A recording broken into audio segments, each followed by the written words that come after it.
Hey guys, CG here, and I play way too much. Hey guys, my name is CG, and I play way too much Pokemon. Here, UBDL Week 2 Team Builder. I'm not obviously not going to be doing the actual team building in this video, but I have already done it. But here we are, just going over how I've built a team so far, why I've built a team. Here's the opponent, Winnipeg Dragapults. Yashi Indigo is your coach, and yeah, they kind of have a really good team. These are all in draft orders. So yeah, Roaring Moon, kind of just crazy in its own right. I'm obviously expecting them to bring it because I also have a couple of dark weaknesses, and then on top of Hydreigon. So yeah, just basically this is physical Hydreigon, but arguably better, arguably worse. In my personal opinion, they have their own unique ways to just be uses. Yes, I can speak. Sorry about that. Skeldurge. I'm expecting Skeldurge Torkoal to just kind of be paired up, so it's either they're going to bring both or neither. I mean, I could see Skeldurge kind of being a standalone, but Torkoal, they're probably not going to bring it unless they are bringing Skeldurge, because also plus attack, photosynthesis, 1.5 attack. Again, kind of scary, but I have some ways around it. Skeldurge, Torkoal, Mimikyu. Kind of annoying with disguise. I had to hit it twice, and the first time it is going to be quite an investment. This is kind of scary because it does get Trick Room, does get Slarge Dance, does get Priority, Stab. It's also a Furry type, which I'm not sure completely if I'm really too afraid of it, but I do have two Dark types. Kind of scary. Play rough, kind of nasty. Flamigo. Flamigo is kind of something I don't really know much about other than Co-Star. I don't know, whatever prevents it from fake out, whatever in doubles. I don't know, I could be wrong in that, but whatever. Only experience with this is from doubles. It is kind of annoying. So yeah, I doubt Co-Star is going to be used because we're obviously not in doubles. Scrappy, most likely going to happen. I mean, I have the potential to bring ghost types, as we saw in week 1. I did bring Ghost Hydreigon, Terra, and Oricorio Ghost. And it has some decent coverage. U-Turn is kind of threatening on Brute Bonnet, but I don't know, I feel like it's decently frail. Yeah, it's just kind of like decently frail. It's obviously heavy attack, but you know, it's the typing. I have things that work around that. I have, I believe, Rock super effective, if not, you know, neutral, and I have strong rock types, so I don't think it's really going to be a problem. I just kind of worry if it is just going to knock out my any rock type I used beforehand, which obviously I just stuff I have to play around. So it shouldn't be a problem. Arboliva, maybe you get some harvest shenanigans in the sun. I didn't really see too much of it in the week 1, if it was even used. But other than you know, Seed Sower does get Grass to Terrain, which kind of helps us both. I don't really expect it to come up. It does have good special stats, but again, maybe unless they do go for a Trick Room team, which I have ways around. I could bring Trick Room if I really feel like it. If I end up changing what I have, spoiler, I don't have Trick Room on my Bronzong right now. Quagsire. Quagsire, kind of just a weird tank against my team, because I don't have any like pure, like, other than Trailblaze on some Pokemon. I don't have reliable grass coverage completely on like multiple Pokemon other than Brute Bonnet. So yeah, if this does come on, I'm expecting Unaware. Water Absorb, I don't really use water types, so I'm just kind of like not expecting Quagsire. Sandy Shocks, Photosynthesis, it is a decent special attacker. It does have a decently weird typing. But I can have plenty of things with ground type coverage. If need be, I have grass type coverage. And I'm just overall not too scared of this. So, I mean, I anticipated it coming, just as a good attacker, but I'm not really too afraid. I'm not really afraid of either of these types, as far as I can see. Fortress, same thing with grass. I don't have too many Pokemon that have reliable fire coverage, and then again, it does get sturdy. It can set up rocks, spin. I can go boom. I mean, again, like you could do shenanigans, but you know it has 60 special defense. Has high defense, but I don't know, I have ways around dealing with physical defense. It's a Titan. I'm just like realizing that's big HP stat, which I'm not sure how to feel about big HP versus the frail defenses. So really weird Pokemon. It does get sheer force. I don't think there's any way they could put up the snow, so I'm not really afraid of that. So I'm just expecting like sheer force and just an all-out attacker with the buffs if it is coming out. And yeah, that's your whole team. So looking at my team, it's just like these fire types. These fire types are gonna be the bane of me, and I'm expecting them to both be brought. Maybe even like these paired with Mimikyu, Trick Room. It could be a thing. Maybe I'm like thinking too much about it. But yeah, definitely expecting Vermoon, Torkoal, Skillurge, Arb, maybe Flamigo would be decently smart, because I do have Tyranitar, just a bunch of dark types. And then maybe either Sandy Shucks or Mimikyu, realistically. Because I have a bunch of rock and steel types that kind of deals with the Titan. And the Titan really only truly threatens a couple of rock types. If I am gonna like bring anything, if they expect on fan, yeah, it only really checks the Terra High Dragon. Yeah, obviously into this team, I'm never gonna bring Scizor, because one, it doesn't really check all too much, and they have a couple of fire types. So yeah, last, let's just, because that's special, physical. Yeah, let's predict Mimikyu. So that's like going over the team right now and looking over it. This is the team I would expect or something similar. So I imagine that like most of their team will have a actually decent split between physical and physical and social, with a couple of defensive mons. Maybe they throw in Ferrosaur and or Quagsire as a tank. Just generally here or there. Again, the 6th slot, I'm not, actually these 2 slots, I'm not really confident in. Like Arb, I'm not even sure if it will be coming, but it seems like a decent pick into my comp. Looking at it just raw. But yeah, let's get into my team. Alright, so going down the line, Bronzong, really like couldn't really think of like a decent item here, so I just brought Light Clay. Just expected it to just like put up light screen shenanigans. I didn't expect too many ground type moves, so I'm going Heat Pro Foot Levitate because of the fire types. But yeah, going down the line, other than light screen, Hypnosis. I just figured the sleep control and slowing down the pace is kind of what I'm gonna need for this matchup, because they more than likely are going hyper offense. I don't really see them going too shenanigansy with like status or anything else. I just imagine they just go heavy offense, a little bit of like setup here and there. And then even looking at the team just now, more so than before, I'm realizing more that even if I do go Trick Room, like I did originally plan on doing, I am kind of just setting up for some of their Pokemon.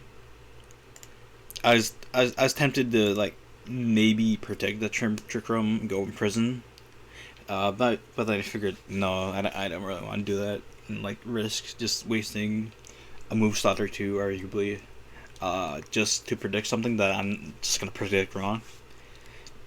And then I just thought I might slap some rocks on there for the fire types, just get some decent chip. Then finally Ice Spinner. It's just hits decent on a couple of the Pokemon. I only picked Ice Spinner as my coverage move over anything else because Bronzong itself doesn't have to worry about the fire types because I'm not keeping it in on any of the fire types realistically. And the thing is, their fire types are special, so I'm going to special defensive Bronzong with the light screen, and then just like I put 8 point in attack just for Ice Spinner. It's never gonna kill anything, but it does hit. And then obviously it ends Rise to Terrain if I'm really scared of that, I guess. Yeah, so that's Bronzong. Going over to Brute Bonnet. Again, these three were the core, like assuming I was going Trick Room. But again, ended up scrapping it later on. And kind of want to go for kind of just some shenanigans.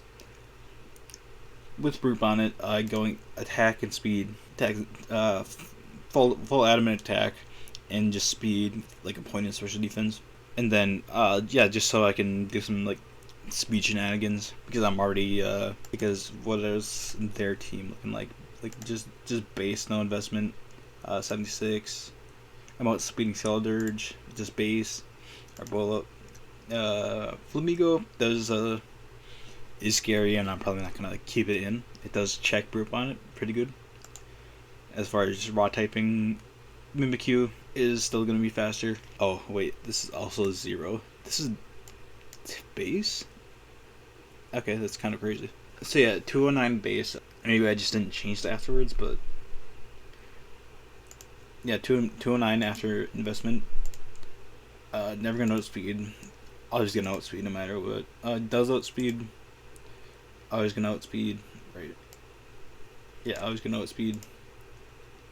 Never gonna be in at the same time. Then 228. So yeah, it is slower if again if the Mimikyu does go full speed, which usually are not even just base speed. If you aren't going full or min speed Trick Room. And then Sucker Punch, stab priority. We get Clear Smog here, just in case there is like some Dragon Dances or anything else that does set up. Smart Cell again, Swords Dance and Dragon Dance is what I'm expecting.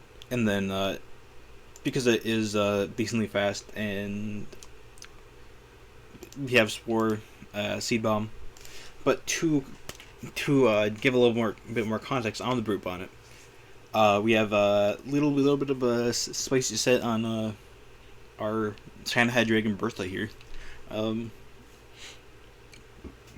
Bertha, Terra Captain. This week I am going Terra Fairy, just straight defensive, because most of the threats that are going to be coming at me that I'm expecting is Roaring Moon, Flamigo, maybe Titan, and then anything else that kind of just like they don't really have any like poison or steel like strong hitters, because I don't think it does get Iron Head.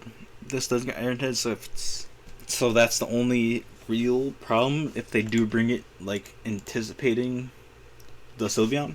It could be dangerous. But anyways, either way, it's like I did bring full defense, full HP, just kind of nullify that. This, and also because I already have light screen up in theory, so it's like I can just be tanky enough to like live a couple hits, set up. All I really need is a Tailwind, and like then I could switch it if need be.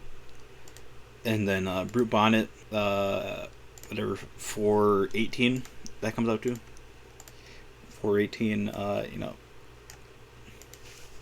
even if this is Jolly, it is gonna outspeed here.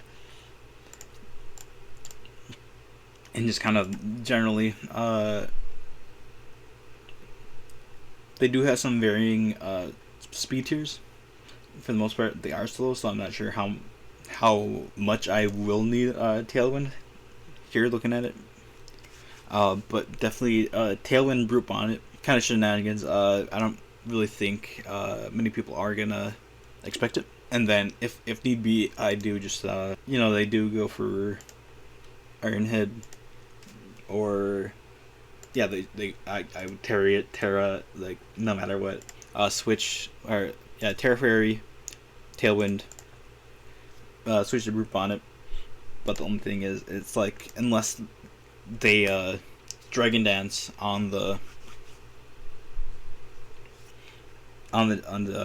change, because that's gonna be like 120 extra. So that's gonna be almost like, or like not even like. So again, I'm expecting it to be adamant. So 133. That is about 160 extra. So that's for almost, yeah. No matter what, one Dragon Dance is gonna be outspeeding the Brute Bonnet. I do have it. Basically, all I'm saying is I do have a chance to sport if need be. Also hit it with Clear Smog. Also have booster energy, booster attack. It's 380 max versus the 14. So yeah, it doesn't hit as hard comparatively, but definitely it is kind of a threat. Also, kind of wanted to check if it does get fire moves, because if it does get fire moves, Fire Fang, strictly Fire Fang 90%. I'm not really sure again, because I am not bringing Scizor. They probably expect me not to bring Scizor. They are probably expecting the Sylveon, which I'm not. I last minute changed just for I started recording. This was Oricorio Fire, but I decided like I don't need an extra Tailwind user, or another just frail Pokemon that potentially sets up. So it's just I just wanted another wall, because realistically I realized they had little to deal with Sylveon.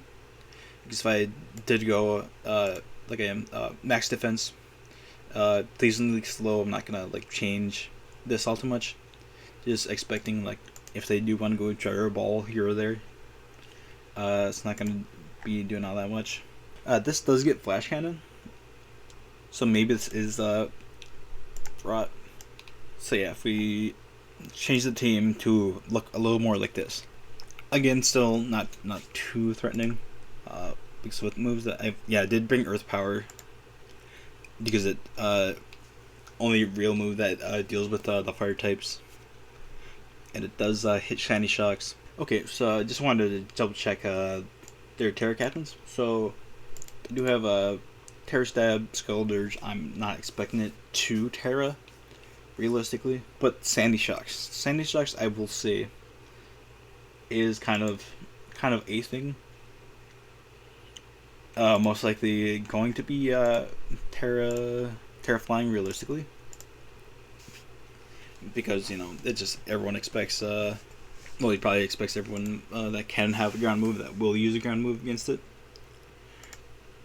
But it could easily go Terra Steel if he wants to do any shenanigans, because expecting the Sylveon, because he does have the Dark Dragon. This is going way too long, but I'll try to cut this down to as short as possible. So yeah, those are really the biggest ones. Biggest things I do have to explain. And then obviously Draco for Stab. I was thinking about going Terra last, but I just figured like it doesn't really cover all too much. Realistically, I am again expecting the bulk. I'm just going Citrus, and same thing with not really needing too much speed investment, because I am going Tailwind. And same thing with, even if I do get hit with a super effective move, it's just I use Tailwind. Even if it gets knocked down half, I do get Citrus Berry, and then I'm still like decently healthy after the Terra. I like either throw out a move, I can Nasty Plot, or switch out and then come back later still healthy. Heracross, I just went for a simple Scarf Moxie set. Full adamant, point in defense, full speed, nothing too spectacular. Moxie Choice Scarf is something I wanted to do while drafting this. I was thinking about bringing it last week, but just felt like it just really didn't fit on the team. But yeah, just a good cleanup sweeper, revenge killer late game. Has decent coverage for everything, and then Sylveon just wanted to again just a bulky tank. Can sit in late game, can come in like mid game to get a good switch in to Wish, and then switch out. But also, I'm using a Calm Mindset because I also thought, hey, Sylveon as an attacker wouldn't be too bad. It does hit those wall Flamigo. Doesn't wall it, but takes care of Flamigo. Checks it really good. Shadow Ball just does hit Skeletor, does hit Mimikyu, but really just kind of just coverage for the things that are resisted to Fairy. So then last Pokemon, Tyranitar. This set was originally Min Speed, in Trickroom, whatnot. But then again, once I scrapped the Trickroom mode, I just kind of just said, you know what, I'm gonna keep it, but make it just base speed with full defensive, special defensive set or spread with Curse, because you're already getting defense off Curse, and then just it can be good mid game or late game. Again, just another setup on late game to just end game, and that's just kind of how this team is built. Just kind of have my few early killers, and then later in the game have backups. Similar to week 1, same strategy where I am using a few aggressive Pokemon, and then just trying to keep a good 3-4 Pokemon in back after I do take out half the team. Unfortunately, I did miss a Draco and everything like that, so that was unfortunate. But this time I do have better spreads. And one thing I did want to correct from the last week's video is I had HP attack rather than attack defense last week, so I'm pretty sure that crit +1 Dragonite Earthquake would kill no matter what, whatever. The crit didn't matter. It's a +1 EQ from a Dragonite. But yeah, this time again, most of my specs are into special defense because they are going to be heavily, or their bigger threats are heavily special defense, and then which also helps with the stand boost on Tyranitar. I gave leftovers because just big leftovers tank. Adding Sylveon, kind of wanted to put leftovers on that. Yeah, just overall, I thought Tyranitar was going to be better with it. It does have Avalanche to cover. It covers Roaring Moon, covers Flying Sandy Shocks, Arbolive, Flamigo, if I'm really feeling it there. And then again, just expecting if I need it, Fire Punch for again Steel Sandy Shocks if that ends up happening. It take care of Fortress, Arb, and plus in the sun also. I mean, if the sun is still up, couldn't help. But yeah, then just Stone Edge, just heavy hitter, heavy move, even bigger with Curse. Avalanche again.